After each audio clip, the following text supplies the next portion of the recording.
You're listening to Wednesday's edition of Good Morning Dublin here on 103.2 Dublin City FM. Now, very recently I came across a fantastic website. And because we're Dubliners, that's basically what I'm a Dubliner. I'm one of these people who, when we run out of streetlights, I panic. I am absolutely urban and I'm a Dubliner. This website uses the idea of Google Maps really crossed with Ulysses. Fantastic stories which take place all over Dublin. Storymap.ie is the name of the site. And it's a map of Dublin with markers in different places like little speech bubbles, and you click on the marker and there is a story. Now, like a YouTube story, not a written story. Somebody standing with their hands on their hips or sitting somewhere and telling a story about the place. And I'm joined by Tom Rowley, who's a filmmaker, who's one of the founders of this very clever website. Morning, Tom. Good morning, Angela. Thanks for having me. Now, tell me, where did you get the idea for Storymap?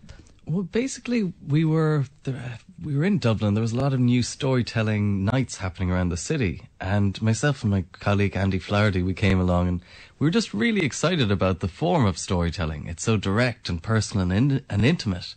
And at the same time, we're both Dubliners and we just love Dublin and are amazed at all the tiny little stories you find out about Dublin that you never could imagine happening. Now, just to give an example to some people, there's how many stories on the website at this stage? There's 20 at the moment. And they're all Dublin based. Yeah, indeed told they are. Mainly, but not all totally, but mainly by Dubliners. Now, tell me about Maureen Grant in the Olympia. Well, Maureen I think she's the star.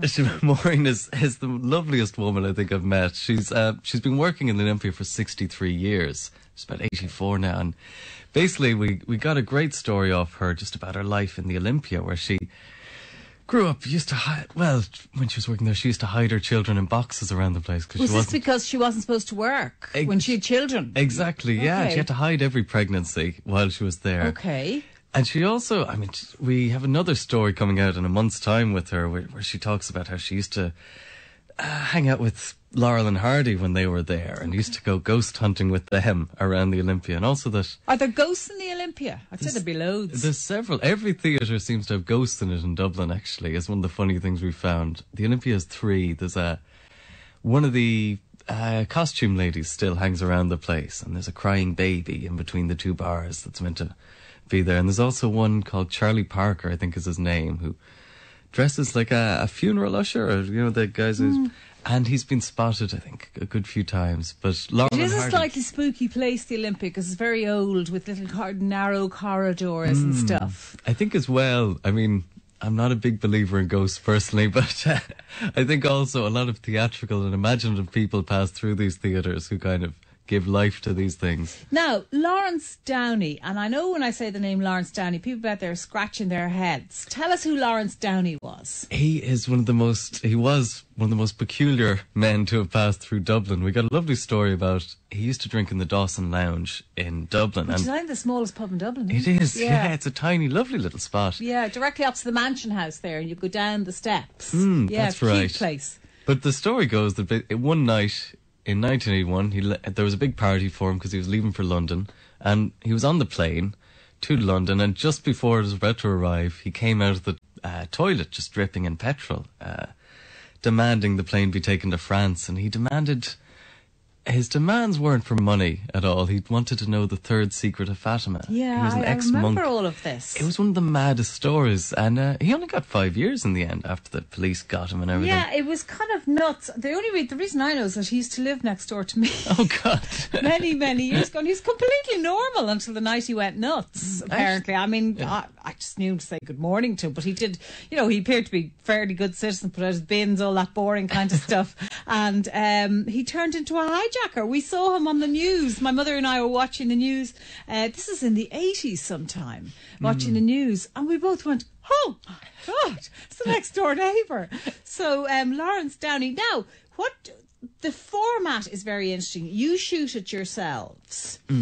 Somebody pitches up with a good story, and you take them to the actual place where the story is attached, and you shoot them telling the story. Exactly. Yeah, we usually find good stories through people we know or through people suggesting stories to us. And then we try and film in the spot itself just to create a sense of intimacy and a sense of the unreality of it, that, I don't know, you can be in a place where you were broken up with, or you learned that you're... And you are looking for ordinary stories. They don't all have to include hijacking or hiding your children. I mean, they could be the biggest or the smallest stories. Once it's just a good story, well told. That's all we're looking for. And you genuinely are. I mean, you have one on yourself about picking up girls. Yes, yeah, that was in a little place called Flannery's. Myself and my friend Stephen ended up there at some hour of the morning, and he unfortunately pretended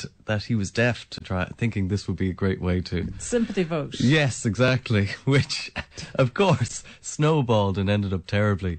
But we're looking for just any story. It could be a drunken night. It could be just a small moment on a street where you realise something. A little epiphany I had one time on Dame Lane or on, I don't know, Crow Street. And you're working at the moment kind of between the canals. Is that kind of the general area? Yeah, exactly. There's only two of us working on it at the moment, myself and Andy, so we kind of don't have the capacity to expand. So we're looking at just the eye of Dublin, as it were, the canals and the ring road, really. Yeah. Okay, now, the next question I want to ask you is, where did you get your funding from? Or are you funded, or is it just the two of you? It's just the two of us. I saw a thing with Tommy Tiernan the other day where he said he was on the dole for 7 years, and he said he considers it his unofficial Arts Council grant. So we're funded in a way. Well, no, we're two filmmakers and we're on the dole at the moment, and we just thought, we were excited about this idea, and we thought, well, let's go with it. You know, there's no point waiting around.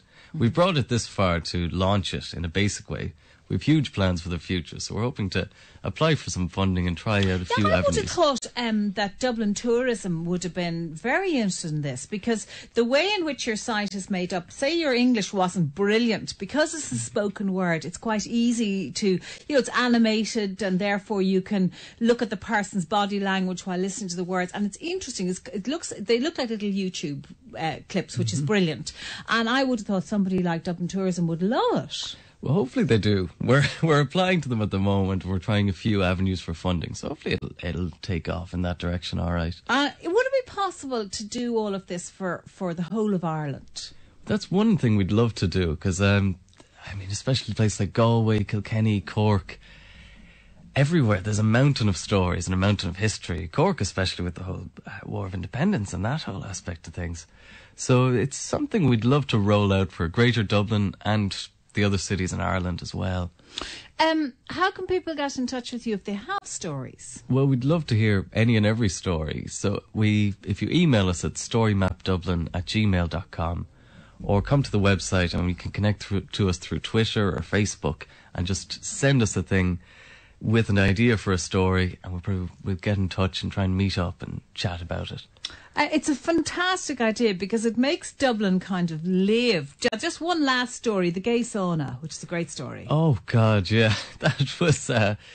it's a story off Bow Lane East, which is it's the kind of street you pass by and you never notice, off Ainger Street. And there used to be a very notorious gay sauna there called Incognito Sauna, which this fella, Tony Walsh, wandered into at 5 a.m. and suddenly was found a dying body.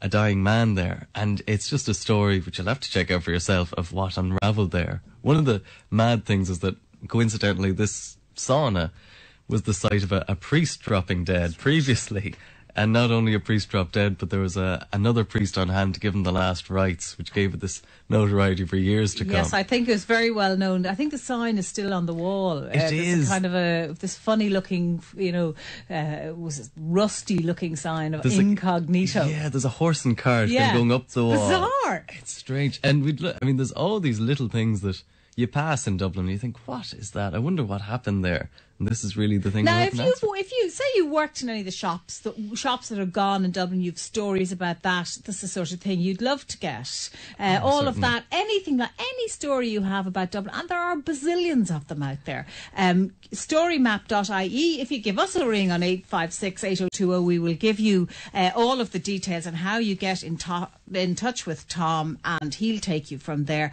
Brilliant idea. Storymap.ie. Thanks a million, Tom. Thank you, Angela.